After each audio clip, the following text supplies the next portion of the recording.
Pemerintah Indonesia di bawah kepemimpinan Presiden Prabowo Subianto telah menunjukkan komitmen kuat dalam melindungi warga negaranya di luar negeri, sekaligus berperan aktif dalam menjaga stabilitas regional Asia Tenggara. Pada akhir Desember tahun 2025, Indonesia berhasil merepatriasi 9 warga negara Indonesia WNI yang menjadi korban tindak pidana perdagangan orang TPPO di Kamboja.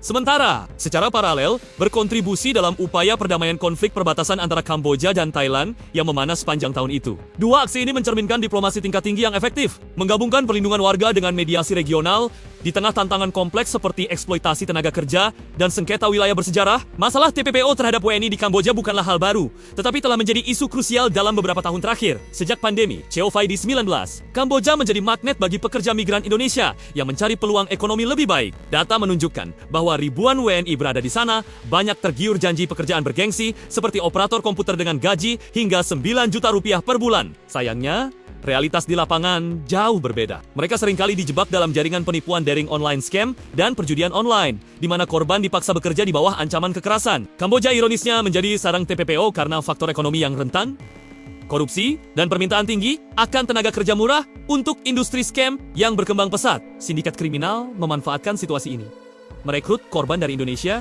melalui jaringan di dalam negeri. Korban sering mengalami penyiksaan fisik jika gagal memenuhi target, mulai dari push-up, sit-up, hingga hukuman berat lainnya. Kondisi ini membuat banyak WNI hidup dalam ketakutan paspor disita dan sulit melarikan diri. Pemerintah Indonesia merespons dengan tegas. Pada Desember tahun 2025, Kepolisian Republik Indonesia Polri berhasil merepatriasi 9 korban TPPO.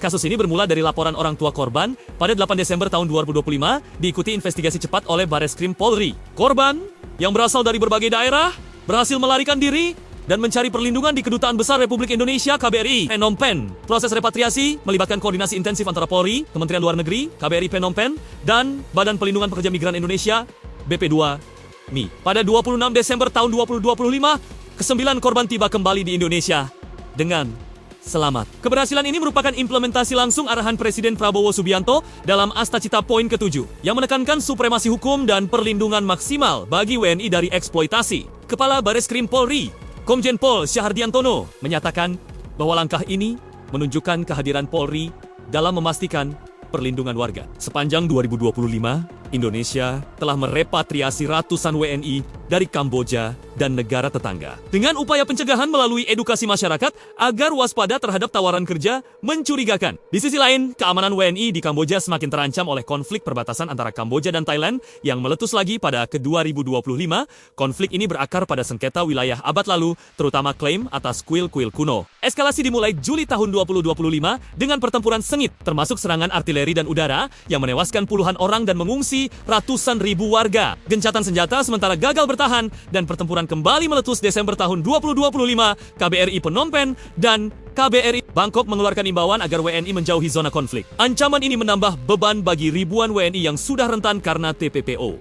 Di tengah kegagalan mediasi awal oleh negara lain, ASEAN muncul sebagai aktor kunci dalam mendorong perdamaian. Pertemuan di Kuala Lumpur menghasilkan dorongan kuat bagi gencatan senjata. Puncaknya, pada 27 Desember tahun 2025, Kamboja dan Thailand menandatangani pernyataan bersama untuk gencatan senjata efektif mulai pukul 12 siang hari itu. Kesepakatan ini mencakup penghentian semua jenis senjata. Dengan pengawasan oleh tim observer ASEAN, Thailand juga setuju memulangkan 18 tentara Kamboja yang ditahan. Perserikatan bangsa-bangsa menyambut baik kesepakatan ini sebagai langkah membangun kepercayaan. Peran ASEAN diapresiasi luas, dengan Indonesia sebagai anggota kunci yang mendukung proses damai, meski sengketa perbatasan belum terselesaikan sepenuhnya. Gencatan senjata ini membuka jalan dialog diplomatik lanjutan. Keberhasilan ganda ini penyelamatan WNI dari TPPO dan kontribusi dalam mediasi konflik menunjukkan kekuatan diplomasi Indonesia era Prabowo. Di satu sisi, aksi cepat institusi seperti Polri dan Kemlu menyelamatkan nyawa warga. Di sisi lain, dukungan terhadap perdamaian regional memperkuat posisi Indonesia sebagai penjaga stabilitas ASEAN.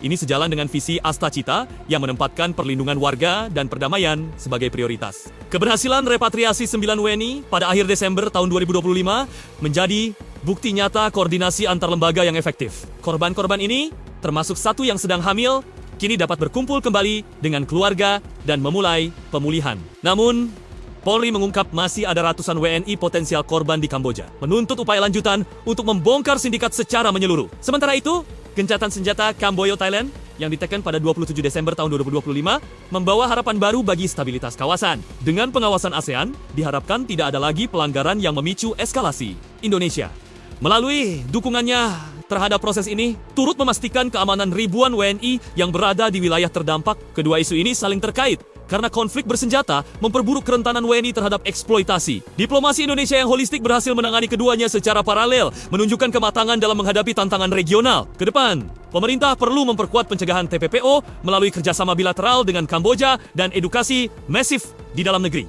Untuk konflik perbatasan, Indonesia dapat mendorong dialog lanjutan di forum ASEAN untuk penyelesaian permanen dengan keberanian dan diplomasi tingkat tinggi. Indonesia telah membuktikan bahwa aksi heroik bukan sekadar slogan, melainkan tindakan nyata untuk melindungi rakyat dan menjaga perdamaian. Harapan besar tertumpu pada kelanjutan upaya ini, agar tidak ada lagi WNI menjadi korban dan kawasan Asia Tenggara tetap damai. Keberhasilan ganda ini semakin diperkuat dengan perkembangan terbaru pada 27 Desember tahun 2025, ketika Menteri Pertahanan Thailand dan Kamboja menandatangani perjanjian gencatan senjata baru yang efektif segera. Kesepakatan ini mencakup penghentian semua bentuk permusuhan, penahanan pasukan di posisi saat ini, serta pengawasan oleh tim observer ASEAN dalam 72 jam pertama. Thailand juga berkomitmen memulangkan 18 tentara Kamboja yang ditahan sejak Juli jika gencatan senjata bertahan. Indonesia, sebagai negara besar ASEAN, turut memberikan dukungan kuat melalui komunikasi aktif dengan Malaysia selaku ketua ASEAN, sehingga mempercepat proses deeskalasi dan memastikan keamanan ribuan WNI di kawasan perbatasan. Sementara itu, hanya sehari sebelum penandatanganan gencatan senjata pada 26 Desember tahun 2025, pemerintah Indonesia berhasil memulangkan ke-9 WNI korban TPPO yang sempat hidup dalam ketakutan di Kamboja. Mereka tiba dengan selamat di Bandara Soekarno-Hatta setelah koordinasi intensif antara Polri, Kementerian Luar Negeri, KBRI Phnom Penh, dan BP2 MI. Salah satu korban yang sedang hamil 6 bulan kini dapat menjalani pemulihan bersama keluarga, menjadi simbol nyata komitmen Presiden Prabowo Subianto dalam melindungi setiap warga negara dimanapun berada. Koordinasi lintas institusi yang cepat ini menunjukkan kesiapan Indonesia menghadapi ancaman ganda, yaitu eksploitasi manusia dan instabilitas regional. Di tengah konflik yang sempat memanas dengan serangan udara dan artileri, KBRI di Phnom Penh dan Bangkok tetap proaktif mengimbau WNI menghindari zona bahaya, sekaligus memberikan perlindungan bagi korban TPPO yang melarikan diri. Langkah ini tidak hanya menyelamatkan nyawa, tetapi juga memperkuat citra Indonesia sebagai negara yang hadir penuh bagi rakyatnya di saat krisis. Dengan gencatan senjata yang baru saja diteken dan repatriasi korban TPPO yang sukses, Indonesia kini dapat lebih fokus mendorong dialog jangka panjang di forum ASEAN